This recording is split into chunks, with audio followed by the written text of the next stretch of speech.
और दंगल में आज जिस विषय को हम लेकर आए हैं वो बेहद अहम है। आज हम कोरोना के खिलाफ दंगल करेंगे। कोरोना के खतरे से कैसे बचे, इसे बताने के लिए हमारे साथ होंगे योग गुरु रामदेव और देश के जाने माने doctor Naresh Trehan.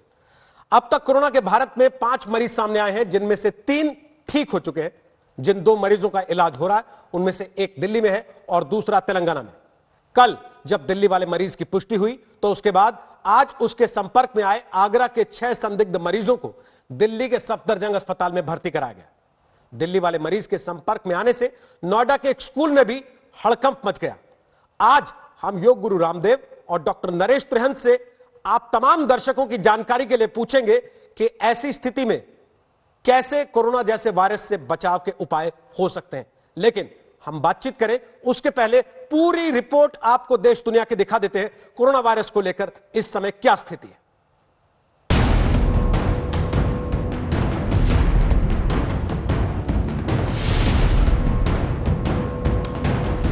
Corona virus के भारत में 2 नए मरीजों की पुष्टि के बाद भारत में सतर्कता बढ़ गई। प्रधानमंत्री नरेंद्र मोदी ने खुद कोविड-19 यानी नोवल कोरोना वायरस की चुनौतियों से निपटने को लेकर समीक्षा बैठक की। प्रधानमंत्री ने भरोसा दिलाया कि घबराने की जरूरत नहीं है, हमें साथ मिलकर काम करने और खुद के बचाव के लिए छोटे लेकिन महत्वपूर्ण कदम उठाने हैं। प्रधानमंत्री ने कोरोना वायरस से बचाव के उपाय भी ट्विटर पर साझा किए। बार बार हाथ धोएं, ज्यादा ना घुले मिलें, आंख नाक मुंह को छूने से बचें, खांसी और जुकाम के वक्त नाक और मुंह ढकें, बुखार खांसी और सांस लेने में दिक्कत है तो तुरंत डॉक्टर को दिखाएं, जानकारी रखें, स्वास्थ्य कर्मी की सलाह को मानें। दिल्ली के मुख्यमंत्री अरविंद केजरीवाल ने भी प्रधानमंत्री से मुलाकात में कोरोना वायरस के रोकथाम की चर्चा की है।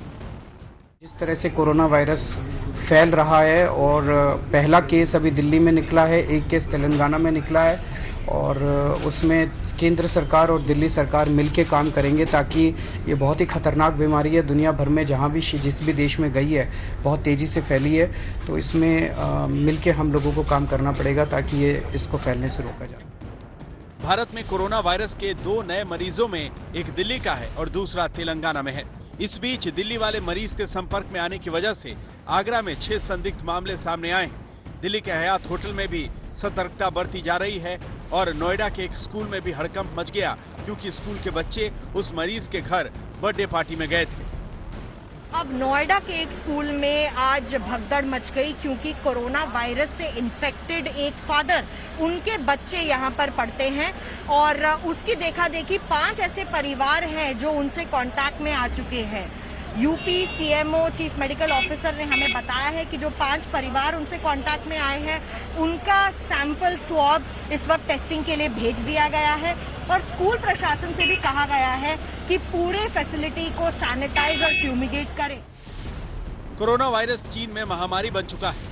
ईरान, दक्षिण कोरिया और जापान जैसे देश इसकी चपेट में है, लेकिन भारत ने अब तक कोरोना वायरस से बचने में तत्परता दिखाई है।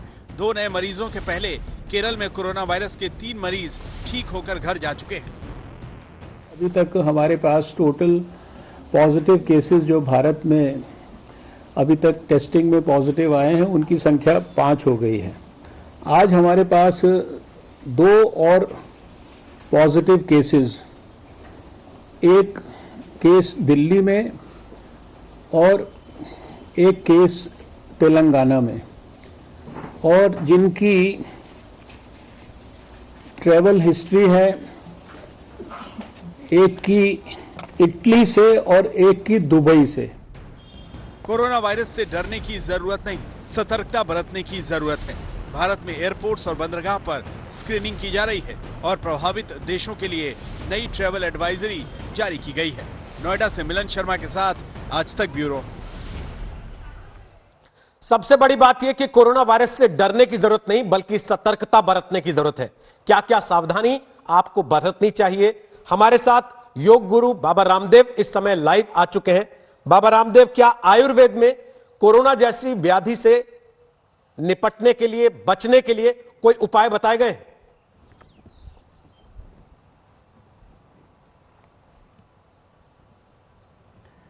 देखिए, कोरोना का जो मूल कारण है कि आपकी इम्यूनिटी यदि वीक है, आपका रेस्पिरेटरी सिस्टम यदि वीक है, तो आपके ऊपर ये एकदम से अटैक करके आपके रेस्पिरेटरी सिस्टम को, फिर उसके बाद में आपके सर्कुलेशन सिस्टम को, आपके हार्ट और ब्रेन को ये ध्वस्त कर देता है।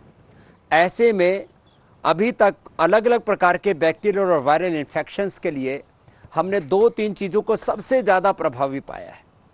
चाहे वो डेंगू है, चाहे चिकनगुनिया है, चाहे स्वाइन फ्लू है, इनके ऊपर तो हम सफल प्रयोग कर चुके हैं। अभी कोरोना क्योंकि नया है, लेकिन जो गिलोय नाम की जो औषधि है, इसकी डंडी पूरे हिंदुस्तान में होती है। कहीं इस पर गड़ो कहते हैं, कहीं अमृतबल्ली कहते हैं, कहीं तिपतिगा कहते हैं, कहीं अमृता कहते हैं, गिलोय, और ये दिल्ली में बहुत आदाद में है।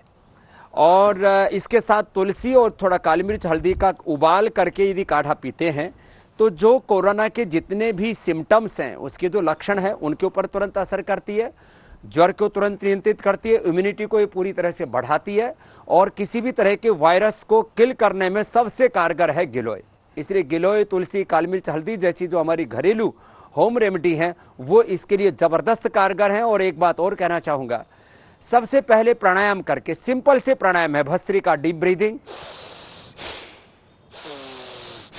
कपालभाति और अनुलोम विलोम। पूरा देश इन 3 प्राणायामों से परिचित है। इससे हमारी इम्यूनिटी बूस्ट हो जाती है। और आपने देखा होगा, जो भी 6-7 साल के जो बच्चे होते हैं और जिनकी उम्र 50-60 साल के आसपास होती है, उनके ऊपर इसका जो अटैक है वो बहुत ज़्यादा होता है और उससे मौत तक हो जाती है।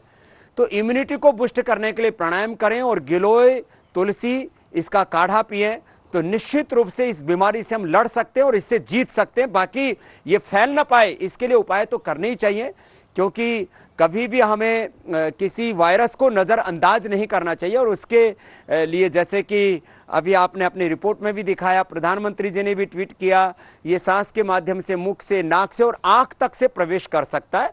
इसलिए जो इन्फेक्टेड लोग होते हैं, अब जैसे मैं भी खुद ऑस्ट्रेलिया होकर के आया और जो है बीच में से ट्रांजिट में मुझे मलेशिया रुकना भी पड़ा, तो लगभग मैंने देखा 90% लोगों के चेहरे पर मास्क था। तो कुछ चीज़ों को एहतियात के तौर पर हमें लेना चाहिए। उसमें जो लोग ट्रैवल कर रहे हैं, अभी भारत में भी इसको काफ़ी सतर्कता बरती है, नहीं तो काफ़ी देश इसके चपेटे में आए हैं। तो हम लोगों को जो भीड़ भड़के वाले एरिया है वहाँ पर जो है मास्क का प्रयोग करना चाहिए। जो इन्फेक्टेड लोग हैं उनसे बचना चाहिए। वैसे तो सर्दी जुकाम भी किसी के छींकने से, संपर्क के आने से हो जाता है, लेकिन उसमें क्योंकि इसका जो वायरस है वो ज़्यादा स्ट्रॉन्ग है, इसलिए उससे उतना ही ज़्यादा सावधानी भी बरतने की आवश्यकता है। तो आप जो इलाज बता रहे हैं वो क्या सामान्य सर्दी जुकाम के भी इलाज हैं? कोई भी व्यक्ति जिसमें ऐसे लक्षण दिखाई दें, क्या वो उसका इस्तेमाल कर सकता है? निश्चित रूप से। जिसको भी सर्दी जुकाम, कफ, छींक आना, जितने भी ये जो सामान्य रूप से, ये भी एक वायरस से ही होता है, सर्दी जुकाम भी, तो उसके लिए अचूक औषधि है ये गिलोय, तुलसी और हल्दी। हल्दी को तो दूध में भी उबाल करके ले सकते हैं, और गिलोय, तुलसी, हल्दी, इसका काढ़ा पूरे हिंदुस्तान के लोग पी सकते हैं। और ये 100% जो है निर्दोष है, इसमें किसी तरह का कोई कॉम्प्लिकेशन नहीं, कोई साइड इफेक्ट नहीं, और बुखार को भी एकदम से ठीक करता है। मैं आज आपके सामने बैठा हूं, मेरी जो है 50 मैंने पार कर लिए हैं। कभी भी कोई एलोपैथी की दवाई मैंने सर्दी जुकाम बुखार के लिए नहीं ली और कोई एंटीबायोटिक नहीं लिया है। यद्यपि मैं योग करता हूं और रोज गिलोय पीता हूं, तो गिलोय सबसे बड़ा एंटीबायोटिक है, गिलोय सबसे बड़ा एंटीवायरस है। और सर्दी जुकाम, और मैंने कहा डेंगू, स्वाइन फ्लू, चिकनगुनिया के लिए तो रामबाण औषधि है, और जिनको हो चुका था उनको हमने ठीक किया है। इसलिए ये खाली सुनी सुनाई कही कहाई बात नहीं है, ये एकदम अनुभूतिक बात है, और इसके पूरे एविडेंस हमारे पास में। लेकिन आप जो योग आसन बता रहे हैं, आप ये कह रहे हैं कि आप अपनी रोग रोधी क्षमता को मजबूत कर सकते हैं उससे। वो आसन, वो योग जो घर पर किया जा सके सामान्य परिस्थिति में, क्या वो आप हमारे दर्शकों को बताएंगे? जी,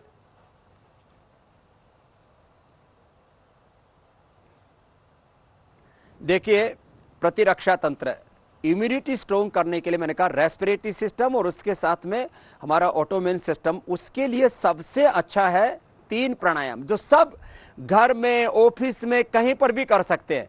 मैंने कहा मैं तो पूरा ऑस्ट्रेलिया की यात्रा और मलेशिया से होता हुआ यहाँ तक पूरे 15 दिन बाहर रहा और हजारों लोगों के संपर्क में आया, तो भी मुझे एक बार भी छींक नहीं आई। तो मैं रोज ये प्राणायाम करता हूँ। 3 प्राणायाम सब कोई कर सकते हैं ना।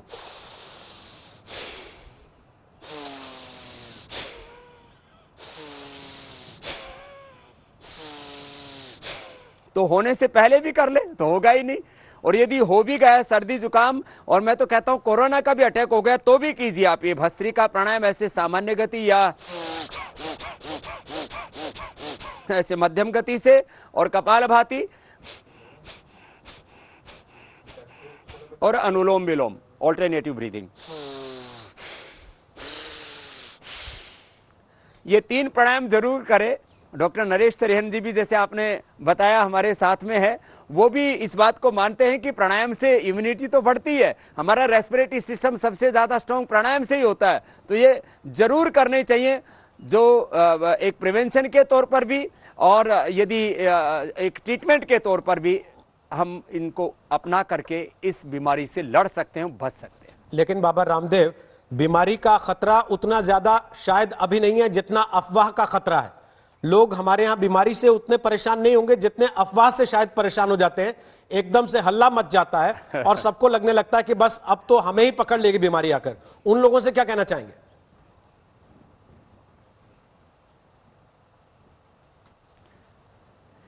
देखिए, जैसे मैंने कहा, मैं तो खुद इस कोरोना वायरस का अब जो बहुत ज़्यादा कहर बरप रहा, उस दौरान पूरे 2-3 देशों की यात्रा करके ऑस्ट्रेलिया से वापस लौटा हूँ, तो मुझे कुछ नहीं हुआ। आगे पीछे काफ़ी लोग छींक रहे थे। एक बार तो ऐसा हुआ, मैं ऑस्ट्रेलिया में बैठा हुआ था, मेरे जो पीछे वाला था वो आधा घंटे तक खांसता रहा, छींकता रहा, और जो चारों तरफ प्लेन में हड़कंप मचा हुआ था, मैं आराम से बैठा हुआ था। भाई, किसी को सर्दी जुकाम हो गया, उसको हर सर्दी जुकाम को आप कोरोना मान लें तो ये गलत है।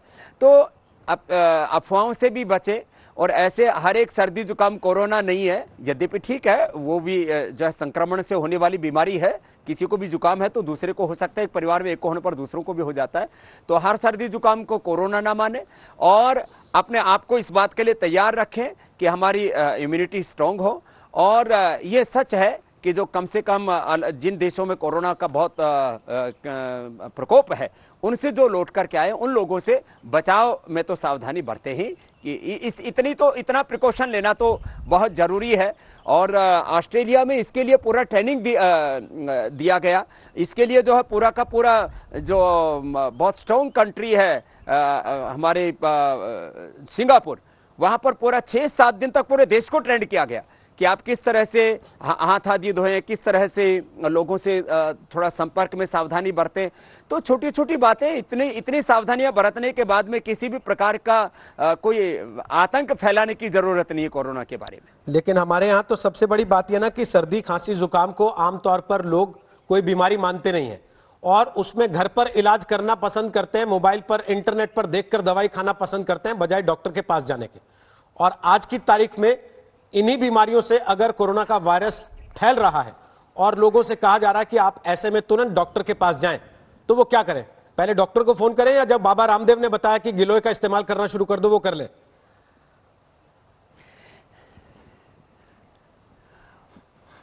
देखिए, हर सर्दी जुकाम बुखार के लिए आप सामान्य ऐसी चीजों के लिए आप डॉक्टरों के पास दौड़ने लगेंगे तो सारे हॉस्पिटल भर जाएंगे आपके। डॉक्टरों को भी सर्दी जुकाम बुखार हो जाएगा, क्योंकि वो भी जो है उससे इन्फेक्शन से पीड़ित हो, संक्रमण से पीड़ित हो जाएंगे। इसलिए सामान्य सर्दी जुकाम बुखार में डॉक्टर के पास जाने की जरूरत नहीं है। सदियों से, युगों से हम लोग अपने आप को प्रोटेक्ट करते आए हैं इन्हीं प्राकृतिक तत्वों से। इसलिए मैं 100% इस बात को कह रहा हूं कि सर्दी जुकाम बुखार सामान्य होने पर आप गिलोय, तुलसी और हल्दी, काली मिर्च, ये काढ़ा पी करके ही अपने आप को पूरी तरह से स्वस्थ रख सकते हैं। और लाखों करोड़ों लोगों को हमने इस उपाय से बचाया है, उनको बताया है। ऐसे इसको भी कोई आतंक के तौर पर ना लें। सामान्य सर्दी जुकाम बुखार हो गया तो बोले नेट के ऊपर देख करके एलोपैथी की दवाई के लिए तो मैं सलाह नहीं दूंगा, क्योंकि एलोपैथी की दवाइयों के अलग प्रकार के साइड इफेक्ट हैं। मुझे तो कोई बीमारी नहीं, ना सर्दी है, ना जुकाम है, ना बुखार है, ना कोई संक्रमण का रोग है, फिर मैं रोज आंवला एलोवेरा सुबह उठते ही पीता हूँ, रोज मैं गिलोय का काढ़ा पीता हूं। तो ये तो हमारी दिनचर्या का हिस्सा है, जीवनचर्या का हिस्सा है। तो इसलिए इसमें किसी भी प्रकार का कोई दोष नहीं है। और सामान्य रूप से सर्दी जुकाम बुखार होने पर यही चीजें आपको पूरी तरह से बचा लेती है। गिलोय तो बुखार के लिए, सर्दी जुकाम के लिए, किसी भी प्रकार के सामान्य बैक्टीरियल वायरल इन्फेक्शन के लिए एक मैंने कहा सबसे बड़ा ये एंटीबायोटिक है, सबसे बड़ा एंटीवायरस है, और सबसे बड़ा ये हमारी रोग प्रतिरोधक क्षमता मानी प्रतिरक्षा तंत्र, इम्यूनिटी को स्ट्रॉन्ग करने वाला एक तत्व है, जड़ी बूटी है। इससे कोई डिनाई नहीं कर सकता। लेकिन जिस तरीके की बातें आ रही हैं, खासतौर पर चीन में जैसे ये बीमारी फैली और ये कहा गया कि ये मांसाहार से फैल रही है, जिस तरीके का मांसाहार वहां किया जाता है उन देशों में, और छूने से फैल रही है, तो अब आपको हाथ जोड़कर अभिवादन करना चाहिए। अब आपको शाकाहार की तरफ जाना चाहिए, खासतौर पर तब तक जब तक ये बीमारी फैल रही है। आपको लगता है कि भारतीय संस्कृति में पहले से ही ऐसी चीजें मौजूद हैं जो आपको ऐसी परिस्थितियों से बचा कर रखती हैं?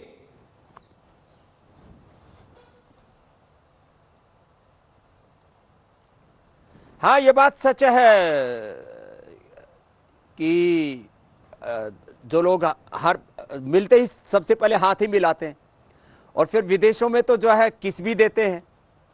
अब जो किस देने वाला सिस्टम है, हाथ मिलाने वाला सिस्टम है, उससे ये नमस्ते, और हमारे यहाँ मोदी जी ने भी प्रोग्राम रखा तो नमस्ते ट्रंप रखा था, तो अच्छी बात है। नमस्ते करें, हाथ जोड़ करके करें, दूसरों का आदर अदब भी हो जाएगा, सत्कार भी हो जाएगा, और आपकी बीमारियों से रक्षा भी हो जाएगी।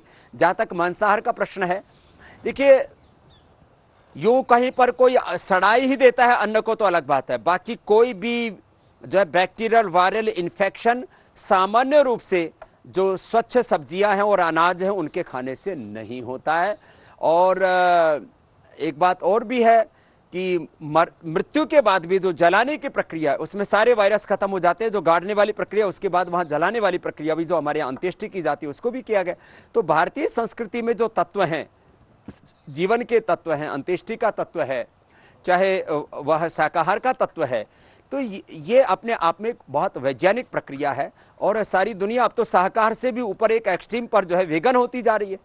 तो शाकाहार में क्रूरता तो है ही नहीं, मांसाहार में कितनी क्रूरता है। तो इसलिए मैंने कहा लोग तो शाकाहार से भी आगे वेगन होते जा रहे हैं। तो ये अच्छा है, जितना हम प्रकृति के साथ जुड़ेंगे उतना विकृतियों से बचे रहेंगे। अब ये वैज्ञानिक तौर पर भी प्रमाणित हो चुका है।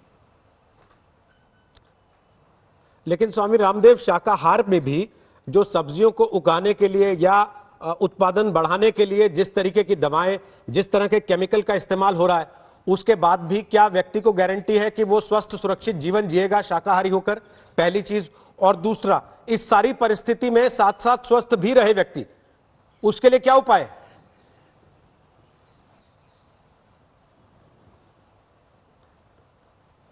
है? देखो, जहां तक बात है फर्टिलाइजर्स और पेस्टिसाइड्स की, तो इसमें ये पूरी दुनिया में है, लेकिन इसमें भी फर्टिलाइजर से भी ज़्यादा खतरनाक पेस्टिसाइड्स हैं।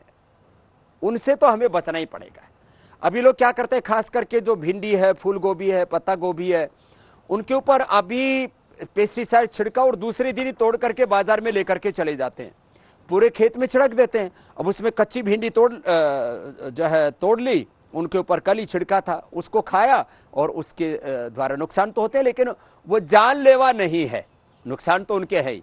इसलिए जो कुदरती खेती है, प्राकृतिक खेती है, ऑर्गेनिक जो फूड है वो सबसे बेस्ट है। और उसके लिए भारत सरकार ने भी प्रयत्न किए। अभी आखिर पूरी दुनिया को वापस तो लौटना पड़ेगा ही इस स्वस्थ आहार पर। तो स्वस्थ आहार, स्वस्थ विचार, स्वस्थ वातावरण, पॉल्यूशन से मुक्ति, जेनेटिक रोग, ऐसे बैक्टीरियल वायरल डिजीज, लो इम्यूनिटी से होने वाली डिजीज, बीड़ी, सिगरेट, शराब और तमाम तरह की जो अनहेल्दी लाइफस्टाइल से उससे होने वाली डिजीज, इनसे नॉन कम्युनिकेबल डिजीज, इनसे बचना तो पड़ेगा। और सबसे अच्छा उपाय है योगाभ्यास और एक हेल्दी लाइफस्टाइल। आंवला पिए, एलोवेरा पी लें, गिलोय पिए, तुलसी पिए, हल्दी खाएं, सुबह उठ करके लहसुन खाएं, और खाने में भी पहले सलाद खाएं, फल खाएं, फिर बाद में शाकाहार जो खाना है वो खाएं। जितना भी फास्ट फूड है, जितने भी कोल्ड ड्रिंक्स हैं, ये जितना भी तला भुना पदार्थ है, जितना हेल्दी खाएंगे उतना हेल्दी रहेंगे। और योग करेंगे तो उससे आप का प्रतिरक्षा तंत्र से लेकर के आपका पूरा इंटरनल सिस्टम, आपके एंडोक्राइन सिस्टम है, पूरे इंटरनल ग्लैंड्स आपकी बॉडी के, वो एक्टिवेट रहेंगे। इसलिए मैं कहूंगा भस्त्रिका, कपालभाति, अनुलोम विलोम, भ्रामरी और उद्गीत, ये 5 प्राणायाम 5 मिनट के लिए, सूर्य नमस्कार और कोई भी 5-10 आसन, ताड़ासन है, मंडूकासन है, उत्तान पादासन है, भुजंगासन है, उष्ट्रासन है, छोटे छोटे आसन है। तो 5 से 10 आसन, 5 मिनट सूर्य नमस्कार और 5 प्राणायाम, इतना हर एक व्यक्ति कर सकता है। और जो नहीं करेगा वो, चलो कोरोना की बात तो छोड़ो, वो किसी न किसी बीपी, शुगर, थायराइड, गैस, कब्ज, acidity, stress, anxiety, depression, cholesterol, fatty liver, तमाम तरह के नॉन कम्युनिकेबल जो डिजीज हैं, वो भी पूरी दुनिया के लिए बहुत बड़ी चुनौती। और WHO से लेकर के, UNO से लेकर के दुनिया की बड़ी संस्थाएं नॉन कम्युनिकेबल डिजीज के भी जो है प्रिवेंशन के लिए कोई और दूसरा रास्ता उनको नहीं दिख रहा है। उसके लिए योग एकमात्र रास्ता है, इसलिए योग तो अपनाना ही पड़ेगा। बाकी जितनी भी दूसरी फिजिकल एक्टिविटीज हैं, फिजिकल वर्कआउट्स हैं, वो आपकी कैलोरी को थोड़ा बर्न कर देते हैं, आपको हेल्दी रखने में मदद करते हैं। लेकिन एक जैसे कहते हैं इंक्लूसिव हेल्थ, समग्र रूप से आपको जो आरोग्य है वो योग से मिलेगा, physical, mental and spiritual health.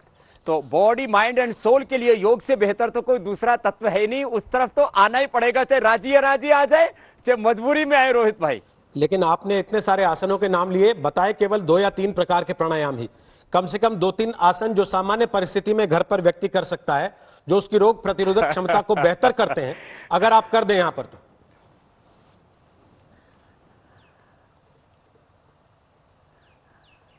देखिए, मैंने प्राणायाम तो अभी आपको बताया था, मैं एक बार फिर से दोहरा देता हूं। और जो है पूरे के पूरे 5 प्राणायाम, 5 आसन और सूर्य नमस्कार, ये मैं पूरा ही बता देता हूँ। ऐसी मेरा तो एक प्रोफेशन है, मेरा तो मिशन है, मेरा तो एलोपैथी में तो इसको बिजनेस कहते हैं, मेरा मेन बिजनेस ही योग है। तो मेरा मेन कार्य,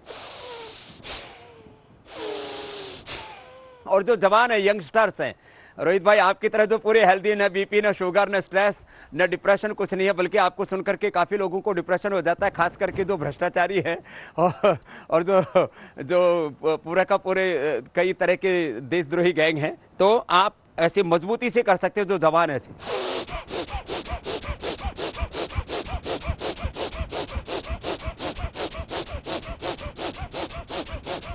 जवानों को तो ऐसे 2-3 मिनट करना चाहिए। ऐसे भस्त्रिका, दूसरा एक कपालभाति, इस तरह से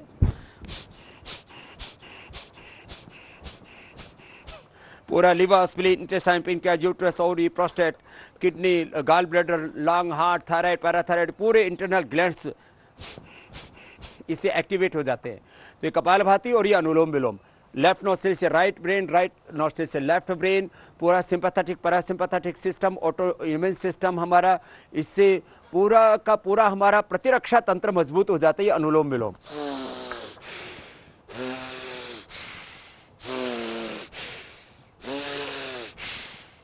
फिर भ्रामरी, कान बंद करके पहले उंगली माथे पर रखती है, तीसरी उंगली ऐसे आंखों पर रख करके 3 से 5 बार ये, और ओम।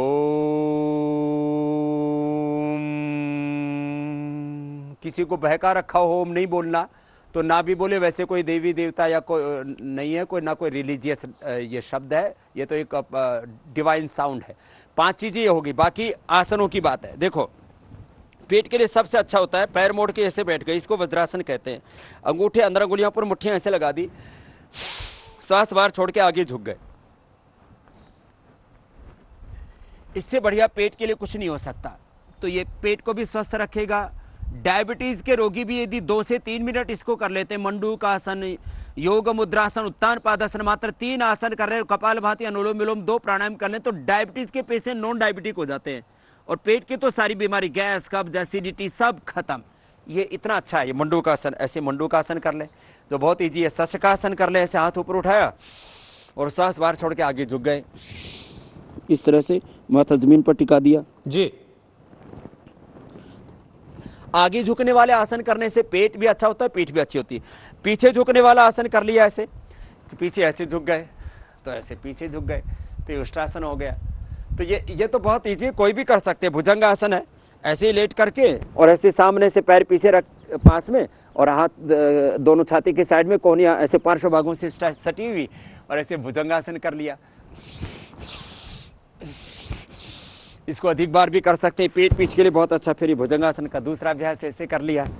तो इस तरह से ये बिल्कुल सिंपल आसन है, कोई भी इनको कर सकता है। ऐसे पीछे से पैर उठा दिया तो शलभासन हो गया, दोनों पैरों को पीछे से ऐसे उठा करके ऐसे कर लिया तो धनुरासन हो गया। इतने आसन, और ये सीधे लेट करके तो बहुत अच्छा है ये, जिसको उत्तान पादासन कहते हैं। ये इससे बेहतर कुछ भी नहीं हो सकता पेट के लिए। उत्तान पादासन और नौकासन ये पेट के लिए, डायबिटीज के लिए बहुत ही बेहतर है। ऐसे लेट करके ऐसे पैरों को उठा दिया, 1 मिनट ऐसे रोक करके रख लिया, धरण दिख जाती है, नाभि दिख जाती है। गैस कब्ज एसिडिटी है, बॉडी और माइंड का बैलेंस नहीं रहता है, पेनक्रियाज की बीटा सेल्स डीजनरेट हो गए, तो पेनक्रियाज की बीटा सेल्स को रीजनरेट करने के लिए, डायबिटीज के लिए ऐसे 1 मिनट तक ऐसे रोक के रख लिया। तो थोड़े समर्थ है तो दोनों तरफ से उठा दिया तो नौकासन हो गया। जो इतना भी नहीं कर सकते तो ये कम से कम पवन मुक्तासन तो कर ही सकते। ये पेट के लिए भी, डायबिटीज के लिए भी और जनरल हेल्थ के लिए भी। तो ये इतने बहुत इजी आसन है जी, जिसको कोई भी कर सकता है। और आप कहो तो मैं सूर्य नमस्कार भी आपको दिखा देता हूँ। धन्यवाद बाबा रामदेव। मुझे सूर्य नमस्कार भी यकीन है बता कि दें। आपने जो बातें अभी तक बताई हैं, जितने सारे आसन अभी तक बता दिए हैं, अगर सामान्य परिस्थिति में जीवन में व्यक्ति उन्हीं में से कुछ को उतार ले तो रोग प्रतिरोधक क्षमता बेहतर हो सकती है। हालांकि हम आपको यह बता दें कि कोरोना वायरस जैसी परिस्थिति में आपको फौरन डॉक्टर के पास जाना चाहिए। योग गुरु रामदेव भी आपको अपनी रोग प्रतिरोधी क्षमता यानी कि बीमारियों से लड़ने की क्षमता बढ़ाने के उपाय बता रहे हैं। वो ये नहीं कह रहे हैं कि अगर कोई बीमारी के लक्षण आपको मिले तो आप घर बैठकर आसन करना शुरू कर दें, लेकिन उन्होंने कुछ ऐसी जानकारियां आपको जरूर दी हैं जो कि मौसम में बदलाव के साथ जब बीमारियां आपके शरीर पर हमला करती हैं तो आप उनसे बचाव का रास्ता घर बैठे निकाल सकते हैं। अब हमारे साथ डॉक्टर नरेश त्रिहन आ गए हैं, देश के जाने माने डॉक्टर हैं। अगली बातचीत जो हम डॉक्टर नरेश त्रिहन से करेंगे वो आपको आसान शब्दों में समझाएंगे कोरोना वायरस के लक्षण क्या क्या हो सकते हैं, किस परिस्थिति में आपको तुरंत डॉक्टर से संपर्क करना चाहिए और इस बात के लिए जाकर पूछना चाहिए कि क्या यह कोरोना वायरस जैसी परिस्थिति तो नहीं है। डॉक्टर नरेश त्रिहन, स्वागत है आपका आज तक पर। पूरे देश में आज कोरोना वायरस को लेकर चर्चा है, खासतौर पर दिल्ली एनसीआर में कल से इसको लेकर बात और ज्यादा तेजी से होने लगी है। आपके पास भी बहुत लोग क्वेरीज के लिए आ रहे होंगे। हम चाहते हैं देश के दर्शकों को आप एक बार ये बताएं किस किस परिस्थिति में किन किन लक्षणों से आदमी को तय कर लेना चाहिए कि उसे फौरन डॉक्टर के पास जाना है और दिखाना है, चेक करवाना है।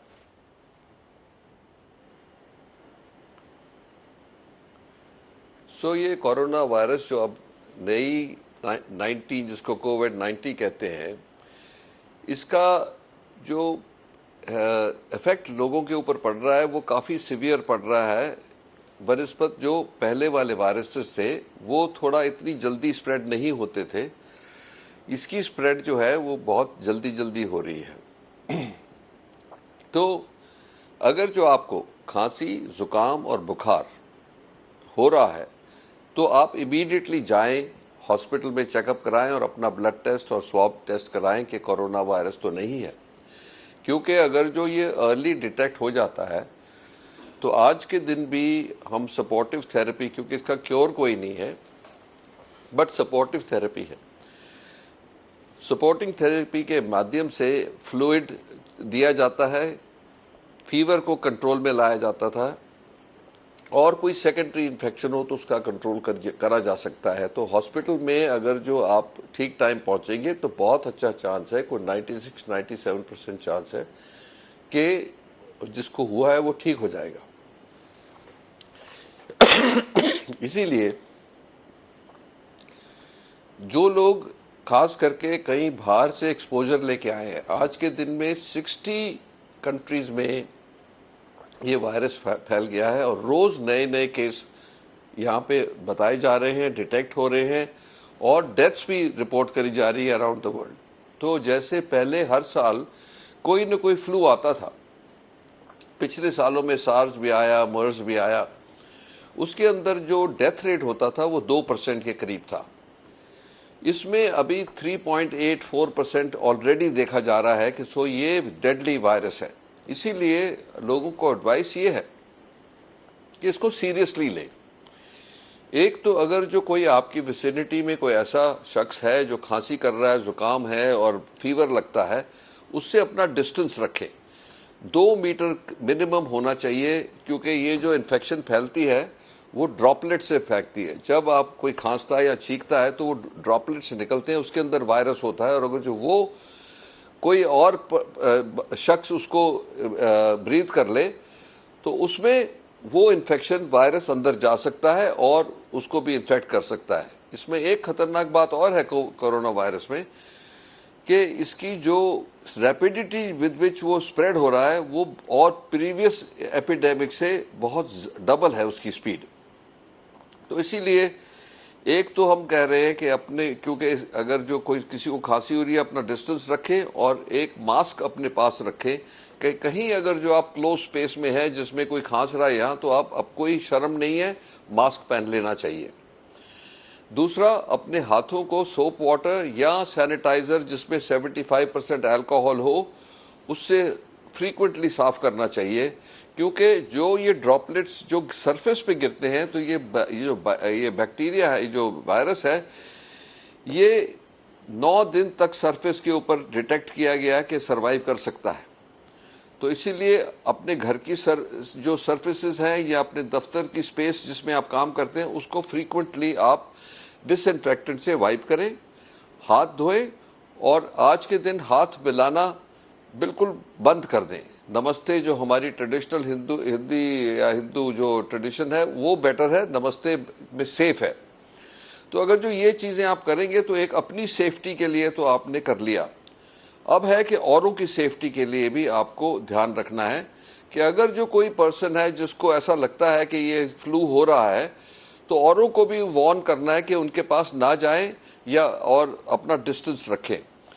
पब्लिक प्लेसेस में जैसे क्राउडेड स्पेसेस हैं उसको अवॉइड किया जाए जब तक ये पता नहीं लग जाए कि ये वायरस का रुख क्या है, कि अब इंडिया में पहली बार केसेस डिटेक्ट हुए हैं। तो ये चिंता की बात है, क्योंकि हमारी पॉपुलेशन इतनी बड़ी है कि अगर जो ये फैलना शुरू हुआ तो बहुत मुश्किल हो जाएगा कंटेन करने के लिए, क्योंकि हमारे रिसोर्सेज भी काफ़ी लिमिटेड है।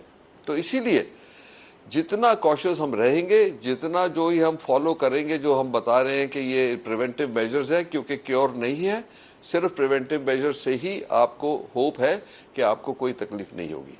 डॉक्टर साहब, देश में अफवाहें बड़ी तेजी से फैलती हैं। लोगों को जब भी कोई ऐसी बीमारी की चर्चा होती है, लगातार लोग सवाल पूछने लगते हैं तो उनके मन में यह बैठ जाता है कि हाय, इससे तो मर ही जाएंगे। क्या वाकई ऐसा है कि इसकी चपेट में आने का मतलब मर जाना ही होता है, आदमी ठीक नहीं होता?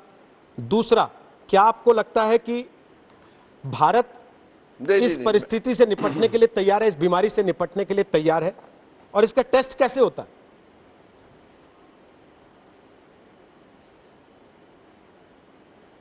देखो, मैंने बताया ना कि एक तो हर एक को ये पैनिक नहीं होना चाहिए कि जिसको होगा वो ऊपर चला जाएगा। सिर्फ 3-4% का आज के दिन रिस्क लग रहा है, पर फिर भी वो बहुत रिस्क है। 4% रिस्क काफ़ी होता है। तो इसीलिए मैं लोगों को यही बात बार बार कह रहा हूँ कि सीरियसली लिया जाए, अपने इसको कैजुअली नहीं लेना है, क्योंकि आज के दिन जैसे हमारे पास लिमिटेड लैब्स हैं जिनमें टेस्टिंग हो सकता है। कल से गवर्नमेंट ने अनाउंस भी किया है कि और लैब्स खुल रही हैं, फटाफट ये टेस्टिंग हो सकता है, क्योंकि हमारी तादाद इतनी ज़्यादा है कि इसको कंट्रोल करना मेरे तो हिसाब से बहुत मुश्किल होगा। हमें एज ए कंट्री और कम्युनिटी बहुत मुश्किल होगा इसको कंट्रोल करना। तो पहला काम है कि अगर जो हम प्रिवेंशन ही करेंगे अपनी लाइफ में, वो बेस्ट डिफेंस है। क्योंकि अगर जो ये फैला तो इतनी हमारे पास हॉस्पिटल्स नहीं है, इतनी आइसोलेशन फैसिलिटीज नहीं है, इतने एक्चुअली आप देखोगे दुनिया में मास्क की शॉर्टेज हो गई, इंडिया में भी मास्क की शॉर्टेज हो गई।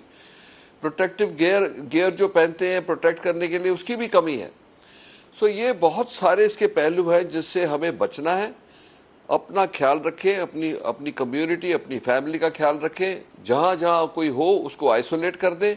जो लोग, और गवर्नमेंट क्या कर सकती है, गवर्नमेंट को बिल्कुल थर्मल जो टेस्टिंग है वो हर एक फ्लाइट पे करनी चाहिए जो बाहर से आ रही है। और अगर जो ज़रूरी नहीं है बाहर ट्रैवल करना तो उसको थोड़ा डिले कर देना चाहिए आज के दिन, बिकॉज एक प्लेन में क्लोज स्पेस में ये मुमकिन हो सकता है कि किसी को हो और वो औरों को फैला दे।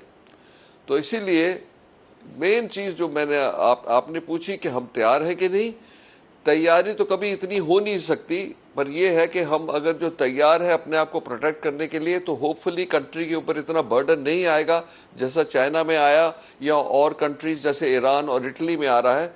तो उम्मीद ये रखते हैं कि हो सकता है, ये भी कहते हैं कि साइंटिफिकली ये पता है कि ये वायरस जो है ये हीट सेंसिटिव है। एक बार हमारा एनवायरमेंटल टेम्परेचर 35 से ऊपर हो जाएगा तो चांसेस है कि ये वायरस खुद ही कंट्रोल में आ जाएगा, खुद ही मरने लगेगा। और अगर जो इसको 52 डिग्रीज 15 मिनट के लिए भी एक्सपोज करो तो वो वायरस सरवाइव नहीं करता है। तो ये सब मेजर्स हैं जो एज अ कंट्री हम ले सकते हैं, बट एक साथ जुट के हम लड़ेंगे तो यकीनन है कि इसका इफेक्ट बहुत कम होगा हिंदुस्तान में और हमारे सर्वाइवल के चांसेस भी अच्छे होंगे। यानी डॉक्टर साहब, आपकी बातों में एक अच्छा संकेत यह है कि गर्मी के मौसम में इससे छुटकारा मिल सकता है, क्योंकि भारत में ठीक ठाक गर्मी पड़ती है। अप्रैल मई से ठीक ठाक गर्मी पड़ने लगती है भारत में। एक जो इस चीज को लेकर बातें फैल रही हैं कि खाने पीने में कुछ परहेज करके इससे बचा जा सकता है, क्या उस पर आप कुछ बताना चाहेंगे?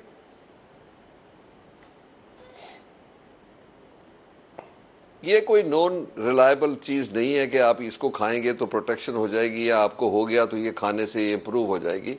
इस पे कई स्पेक्यूलेशन होती हैं, कई चीजों पे चर्चा हो रही है, पर मेन चीज ये है कि वैक्सीन बन जाए जिसके ऊपर बहुत रफ्तार से काम किया जा रहा है, और हो सकता है कि आने वाले हफ्तों महीनों में ये छुटकारा मिल जाए कि वैक्सीन तैयार हो जाए। उसकी जेनेटिक मेकअप को तो अभी डीकोड कर लिया गया है, पर अब उस पर टेस्टिंग चल रही है कि कौन सी दवाई उस पर इफेक्टिव है। अब ये उम्मीद रखें दो बातों की। वैसे तो हम कहते थे कि गर्मी ज़्यादा नहीं पड़नी चाहिए, पर इसके कोरोना वायरस के मद्देनज़र रखते हुए अगर जो जितनी जल्दी कुछ गर्मी पड़ेगी और जितनी तेज़ी से पड़ेगी उतना इंडिया को प्रोटेक्शन होगा।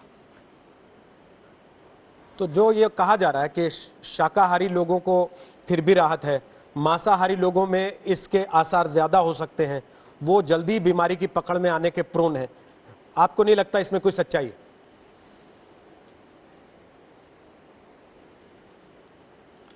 इसका कोई एविडेंस नहीं है, क्योंकि ये जो आया है वायरस, कहते हैं कि वो जो चाइना में रॉ एनिमल्स को खाया जाता है उसके माध्यम से आया है, और वहाँ पे बैट्स में शायद इसकी तादाद ऑलरेडी प्रेजेंट है।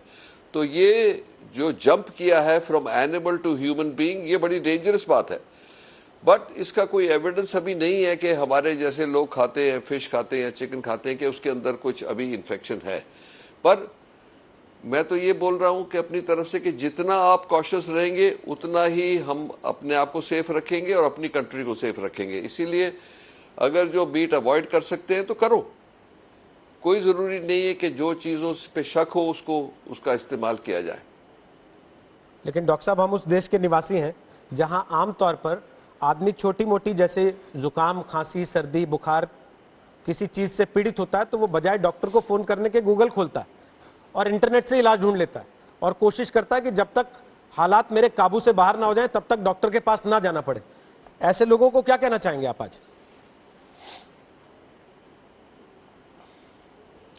नहीं, वो आज के दिन वो जो है वो डेंजरस है। जो हमारी पुरानी आदतें या रीत रस्म बनी हुई है कि अपने आप को ही ट्रीट करना है, वो इस सिचुएशन में नहीं करना चाहिए, क्योंकि आपको सीधा टेस्टिंग सेंटर पे जाना है।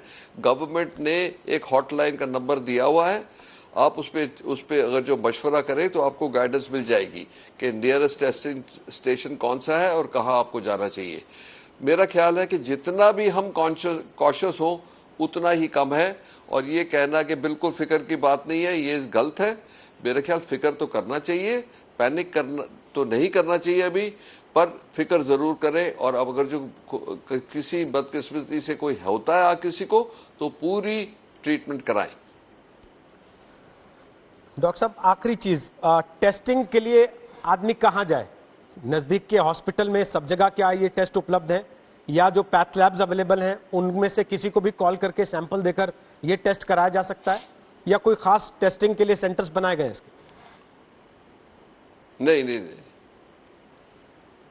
इनके स्क्रीनिंग सेंटर्स बनाए गए हैं। ये शुरू हमारा जैसे NICD है पूना में, जो मेन टेस्टिंग सेंटर है गवर्नमेंट ऑफ इंडिया का, उसके माध्यम से अब हर स्टेट में एक खुल गई है। जैसे हरियाणा में रोहतक में है, मेडिकल कॉलेज में है टेस्टिंग, पर कल हेल्थ मिनिस्टर ने अनाउंस किया कि 19 और लैब्स खुल रही हैं और भी खुलेंगी डेली बेसिस पे।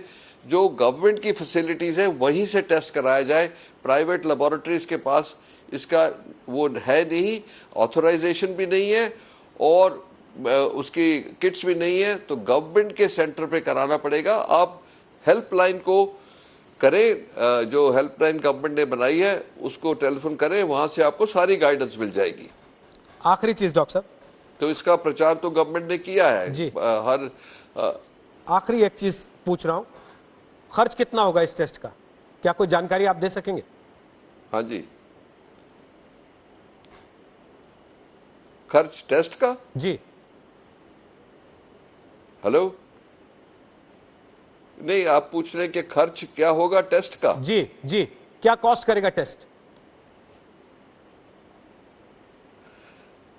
नहीं, ये तो गवर्नमेंट की तो अभी फ्री टेस्टिंग है, इसका कभी कोई कॉस्ट नहीं लगेगा। ये मेरे को जो नॉलेज हमें है, गवर्नमेंट ने अनाउंस किया है, ये तो फ्री टेस्टिंग होगी। और अभी जैसे अगर जो और फैलता है तो उसके और सेंटर्स बनाने पड़ेंगे, तो वो बात अलग होगी। अभी तो देखना है कि अभी अब तक तो फ्री है। बहुत से लोग ये कह रहे हैं कि मोबाइल पर आपके सबसे ज्यादा इस वायरस का खतरा है और मोबाइल का सबसे ज्यादा इस्तेमाल होता है, क्या ये सही है?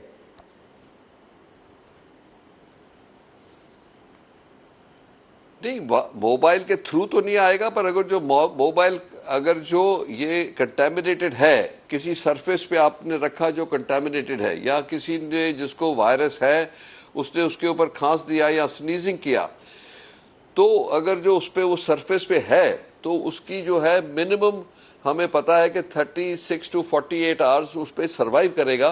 पर अब तो कह रहे हैं कि प्लास्टिक सरफेसेस पे वो 9 दिन सर्वाइव कर सकता है, तो उसको इस्तेमाल करने से हाँ आपको खतरा हो सकता है। तो उसको क्लीन जगह पे रखें, सरफेसेस एक्सपोज सर्विसेज पे ना रखें, और उसको अपने अल्कोहल जो है डी सैनिटाइजर है उससे सैनिटाइजर से हर वक्त थोड़ा थोड़ा वाइप करते रहना चाहिए कि आपको अपने कि कोई सरफेस से कंटामिनेशन ना हो। बहुत बहुत धन्यवाद डॉक्टर नरेश त्रिहन। आज तक के दर्शकों को, देश के लोगों को इस बीमारी के बारे में ये जानकारियां सामान्य भाषा में, सरल भाषा में देने के लिए, उनको समझाने के लिए कि कैसे इस परिस्थिति में वो खुद बीमारी से बच सकते हैं।